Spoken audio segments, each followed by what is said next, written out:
Hey, we're doing a Champions Trophy review today. So let's start with Australia.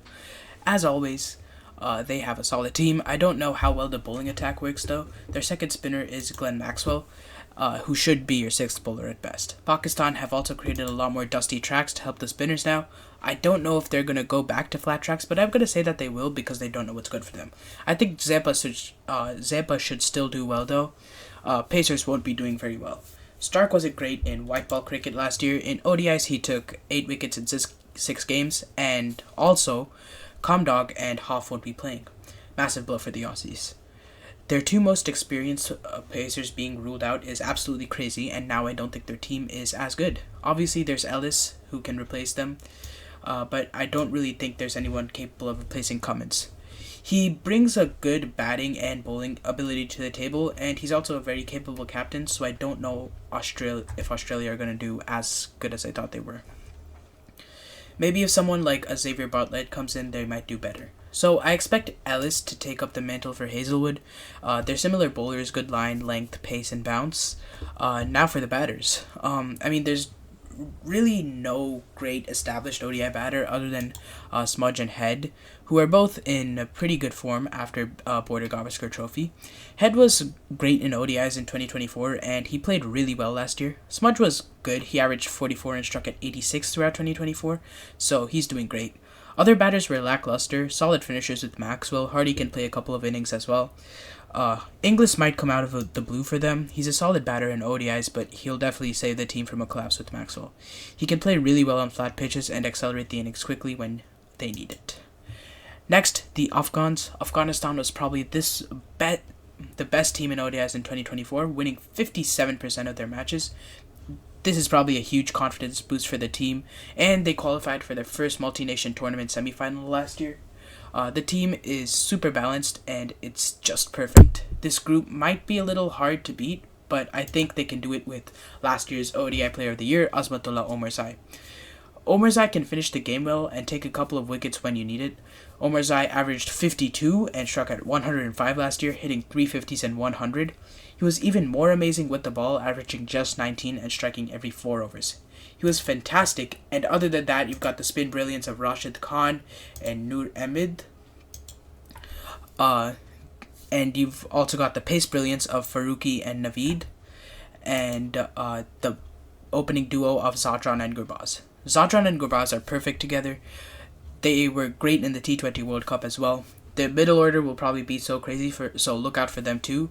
Nabi, Rashid, and Azmatullah, I already talked about them. Except for Nabi, I didn't talk about Nabi, but you know how good he is. Just an insane squad. Most of their players are fantastic and will have an insanely significant impact in the Champions Trophy. Bangladesh is next, always a weird team. Their greatest cricketer of all time, Shakib Al Hasan, is absent because of murder allegations and not being able to bowl because of ICC laws. And who knows what else. I don't feel like getting into all of that, so let's just talk about the team. It's terrible. It's Bangladesh. So obviously you have the good players, Mahmudullah and Mushfiqur, solid ODI cricketers, strike rate around 85, average around 37 or 38. Mushfiqur is a great keeper, probably the best keeper from Bangladesh, and Mahmudullah can give you a few overs with the ball as well and take some important wickets. So, a couple of good players, but what's really great with this team is the young pacers. Nahid Rana and Tanzim Hassan Saqib are looking like great players. Let's talk about Nahid Rana. He's quick and he has good bounce. Not a huge mover of the ball, but he can still make the batter feel some discomfort while playing him. He's now played a lot of senior men's internationals, so let's talk about his domestic stats. He averages 18 in List A cricket, so I'm sure he's a great ODI bowler. Tanzim Hassan Saqib impressed with the ball in the T20 World Cup and got the coveted wicket of Virat Kohli, so it's fair to say that he's going to impress in the Champions Trophy as well. He hasn't had the best time in ODIs, but I still think he's someone to be looking out for. And for the final part of the Bangladeshi team, Jakar Ali. He impressed in his debut series versus the West Indies and has played saviour-like knocks at number 6. He might be a good replacement for Mushfiqur when Mushfiqur retires, or can play at 7 as a permanent keeper. Anyway, on to the next team. England very clearly going through a transition phase with many exciting young players. I'm the last person to hype England up, but they are likely to do somewhat well. but I don't think they'll work together superbly as a team, which is what brings this down. This, like, because of the difference in mentalities, young players and older players. Uh, Obviously, there's Butler. Always expecting him to do well in a white ball tournament. He's coming off an injury, so he's still fairly solid, though. He scored a 50 in the first ODI versus India, and he scored well in the T20s versus India.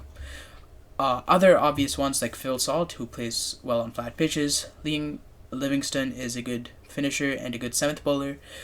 Solid fielder as well.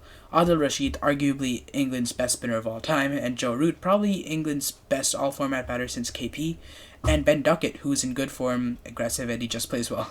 Other than that, the picks aren't too confusing. There's Bethel, there's Bryden Cars, Jamie Overton, Jamie Smith, Saki Mahmood, Harry Brook, and Gus Atkinson. They're up-and-coming players, so I expect them to play for a bit. Overton is doing well in T20s, so I assume that's the basis he's been selected on. Bethel is just making runs and is a solid sixth bowler for the team. So, let's talk about Kars. Bryden Cars was brilliant in the T20s versus India. Cars is looking like a future number 7 or 8 batter, and someone who could bowl 8 to 9 overs with the ball and still have a pretty good impact. He's definitely a great player. Jamie Smith is really just a backup. I don't expect him to play many matches because he's mainly a keeper, and there's Butler for that. He's a good batter, though. He scored a century versus Sri Lanka, might have been the West Indies, I'm not sure, in a test match. He's not the best white ball batsman, though, so I don't know why he's here. He averages mid-30s in List A cricket and strikes at 83, which isn't terrific. He's not been good in his few ODI matches either, so you can't really count that. There aren't many keepers on the English side, and most of them are older anyway. I would say Bairstow should have been picked ahead of him, but with the approach they're going for with this team, I understand why he's not there. Saki Mahmood is pretty good in List A cricket. No one really talks about how good he is. He's pretty stellar for being only recently introduced in ODI cricket. Gus Atkinson is also a little too expensive with the ball, so I wouldn't really trust him to bowl, and he doesn't really put pressure on the batters like most bowlers would. He's better for Test cricket, in my opinion. I didn't really expect Mark Wood to be in the side either, but he is. Josh Hull is definitely better, even though he's slower, but he hasn't debuted in ODI cricket. But his List A stats are pretty good. Mark Wood wouldn't do good on Asian pitches, so I would prefer a slower bowler. Obviously, Archer's selection should be come under question for the same reasons, but he's younger than Wood, so it doesn't really matter. Finally, X Factor, Harry Brook. I really hate Harry Brook, but no matter how much I hate him, I can't deny that he has a huge amount of potential and is pretty good right now, even though he hasn't been good in India. Just look at these stats, man. He's amazing. Look at the stats of Harry Brook. It's amazing. A surprising exclusion, though, is Sam Curran. Sam Curran has been one of England's best all-format all-rounders since probably Flintoff. Actually, you know what? England's only all-format all-rounder. But he isn't in form, so I guess that's the main reason. Next, India. I mean, I don't really have to say much. It's a pretty standard Indian ODI squad after the almost successful 2023 World Cup campaign and their successful 2024 T20 World Cup campaign. Iyer, Rahul, Jadeja, Hardik, Aksar, Bumrah, Kuldeep, Shami, Gill, all of them are in solid form and they're all pretty good batters. Or, pretty good players, not batters. The weird thing about talking about an ODI squad for an ICC tournament is that no one plays ODIs anymore. How am I supposed to judge them if they don't play an ODI match? The players I named were all in good ODI form and good other all-format form in general, but Rohit was in pretty good ODI form too. Rohit played only 3 ODIs last year and top scored at all of them. He was amazing in ODIs last year, and even though the Indian batting lineup themselves were terrible, he still scored. He was also good in white ball cricket in general. He retired from T20s, and then Gambhir became an all-format coach, and suddenly he's shitting the bed after being great in tests before this. Like what? So he's not in test form, but he did just win a T20 World Cup with a terrific performance and carried the batting lineup in 1 days. But now is suddenly out of form, but only because of test matches. Okay, well, he did score a century today, but come on, man. What? And they're also completely different formats. How am I supposed to know if he's out of form or not? Anyway, it's not confusing with Kohli, though. 2024 was definitely his worst year of his entire career. And yeah, he's probably India's greatest ODI batter of all time. So obviously he's in the squad. Sunder's there too, I guess. I mean, India's playing in Dubai, so 4 spinners isn't too weird. Sunder's not going to play, though. It's going to be Jadeja and Kuldeep, maybe Aksar as the spinners.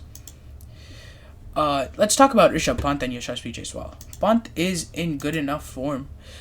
He was probably India's best batter in New Zealand and Australia series. Was their best batter in New York, which was tough for everyone. He's just not a great international white ball player. Pant's just a backup keeper, honestly. They should be going with the same middle order as the World Cup, with KL Rahul at number 5. Samson would have been a better backup keeper is what I thought before he started failing again. He was great at the South Africa ODIs and good in T20s. But then he's not playing again. He's not playing well. I guess it's a good decision to not let him in, especially because they might use the other better opener, Yashasvi Jaiswal. Just look at him in all format games in 2024. He just made his ODI debut as well. But seeing how he plays both the Test format and the T20 format, how he brings elements from both sides into the other, he's bound to be a good ODI player. I don't think he should play the CT though. It might kind of be like the T20 World Cup where the most qualified shouldn't take the position because the batting order is filled. Actually, I think playing Kohli in the opening slot was a bad move, but whatever, dude. We won anyway. Anyway, yeah, it should just play the World Cup 11 with Rohit, Gill, Kohli, Iyer, Rahul, Hardik instead of Surya, Jadeja, Kuldeep, Bumrah, Shami, and wait, what? Where is Siraj? Siraj was India's best ODI bowler since probably 2021. He deserves rest, but not from an ICC tournament. Arshdeep is a solid replacement, though. It's annoying that Siraj isn't playing, but Arshdeep totally deserves it. He should be an all-format bowler, but he has so much talent. And seeing last year's T20 World Cup, he's fantastic under pressure. Even though I'm mad about Siraj not getting picked, I'm not mad about Arshdeep getting picked. Anyway, I don't think they're going to go 4 pacers, so it doesn't really matter. They're probably going to go dropping Jaddu to 8 and playing Akshar at 6 or 7. Akshar at 7. 6 bowlers, 3 spinners, 3 pacers. Spinners will be Aksar, Kuldeep, and Jadeja. Pacers will be Hardik, Bumrah, and Shami.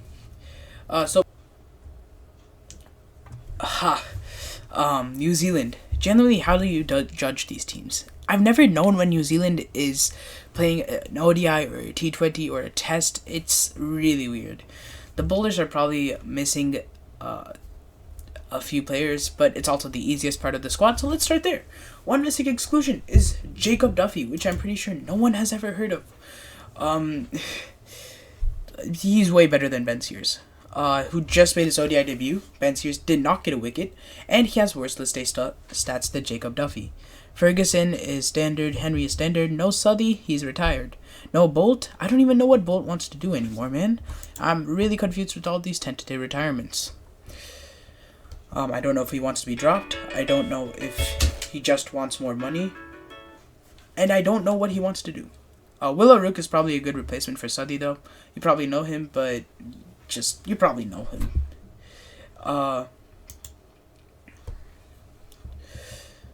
What else did I want to say? Yes, let's talk about the rest of the team. He's pretty good at the subcontinent. Willow Rook is pretty good in the subcontinent. The batters are pretty standard, though. Conway, Latham, Williamson, and Young. Conway's really low on confidence right now. Latham has been out of form since 2021. Williamson, in my opinion, cannot play against strong teams and likes to stat bad, especially in white ball cricket. He's just not good right now. I'm going to be honest. He's playing the Pakistan Tri-Series right now. He just scored 58 off of 89 in an ODI match in the first innings against washed bowlers. For comparison, Glenn Phillips hit 106 off 74, I think. Well, that's pretty good. I think that's much better than whatever he did. 106 off of 74 is much better than 58 off of 89. Whatever. So, Young is in good form, but he always manages to mess it up. Whenever he's looking good, he doesn't do well for the next 10 matches. So batters aren't good. It's just Young, Henry, Ferguson, and Uruk for this team right now. Let's get to the all-rounders. Please let Mark Chapman pick a lane. I've seen this dude bowl a total of 4 times, and 2 of those were in a video game. I don't even know if he's an all-rounder. He plays good cricket though. He's pretty aggressive with the bat and likes hitting hard with the ball. Or likes hitting hard and elegantly with the bat. He's pretty aggressive, you know Mark Chapman. But I've only really seen him perform against Pakistan, maybe sometimes Bangladesh. I don't know why, but I'm pretty sure he's not going to play. Santner is standard, Phillip is standard, and so is Rachin, but I don't know if he's good after this scary-ass high-hitting wow. Like, I don't even know what happened there. He just dropped his catch and then just hit in the eye. That's not good, for New Zealand especially. So I don't know how fit he is after this. Michael Braswell is here, I guess. I don't know what he's doing here, but he is indeed here. He's a solid ODI player, and I've seen him play a total of 2 times. And, that's how many ODI hundreds he has. He's a solid part-timer too, so you have that. He's definitely a complicated player, so he's going to play. Thanks, New Zealand, for making this team so hard to judge. I've been pondering New Zealand's team for 3 hours straight, and this is as close as I'm getting. Mitchell should be standard after the ODI season he's had. I mean, like, he even played ODI cricket in IPL for CSK. Like, goddamn, bro. I don't know who invited Nathan Smith, but he's here. He's not good in List A nor ODS, so don't bother asking. That's it for New Zealand. They're probably going to go for the same 11 as they did in the Tri-Series game versus Pakistan, if Rachin is fit. Now Pakistan. I was really backing Pakistan to win, but now thanks to Saim Ayub's injury, he's not.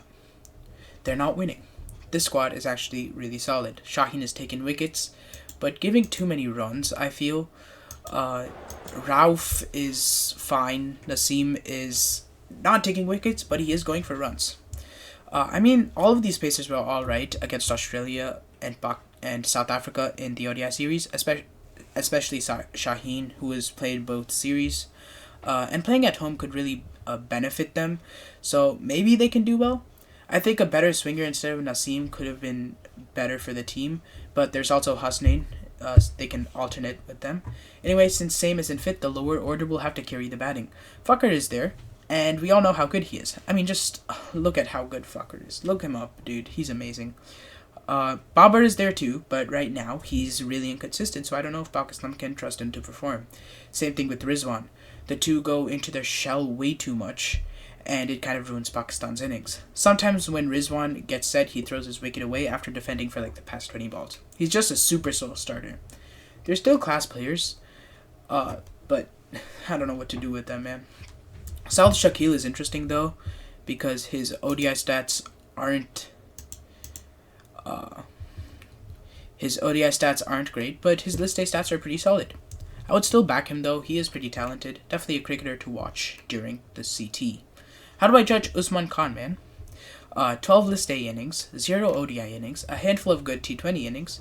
He hasn't played a lot of cricket, and I don't know why he's been selected. The few List A innings he has played, though, he's been pretty great. So maybe he'll start instead of Saim Ayub. Same thing with Tayyab Tahir, except that he's played a lot more List A innings, and he's been pretty great there. Let's talk about the spin attack. Abrar Ahmed will lead the spin attack, and we are very serious with this one. This is great. 5 ODI innings, spectacular so far. His List A stats are fairly solid too. He hasn't played many matches, so you can't rely on him too much, but there is Salman Ali Agha to bowl as well. Honestly, I think he's the X factor for this Pakistani team. He's so good, he does everything. He's basically like Pakistan's Jadeja. He started out as a bowler, but eventually evolved to be more of a batter, and he's been saving his team from collapses for a while. Then he takes a few wickets and breaks some partnerships, which build a little too much for Pakistan's point of view. Kamran Gurlam is another player who hasn't played many matches, but has shown a lot of potential. One for the future, and hopefully, he's going to be here for a while. I expect him to perform well on subcontinent pitches. Nothing else is interesting with the squad. The absence of Abdullah Shafiq is justified because he hasn't been in great form, so he has to prove himself in domestic cricket or bilateral games first. Let's talk about South Africa, the easiest team of this entire video. I feel like this team isn't very interesting, obviously. It's the standard squad. Expect Klaasen, Jansen, Maharaj, Miller, and Stubbs to do well. It might be Miller's last ICC tournament as well. This team is also pretty good. They weren't good versus Pakistan at their own home, but they should carry on some good form from World Cup 2023 and play well in the CT. Klaassen is just going to carry the team if that doesn't happen. He's insane in ODIs right now, so it's going to go crazy on those flat pitches. Klaassen will be the highest run scorer, and Bumrah the highest wicket taker. These are my predictions, by the way. I don't know if you read the slide. If Rachin is not fit, Pakistan will qualify from Group 1. And if Rachin is fit, New Zealand will qualify, and India's qualifying other than that. Group 2, Afghanistan and South Africa will qualify. Yeah, Australia not qualifying, which is pretty surprising, but Cummins isn't fit, so I don't think it's possible for Australia to qualify. India and South Africa will play the final, with India winning the final. The team looks in fantastic shape right now, so they're likely going to win this. Thanks for watching, and goodbye.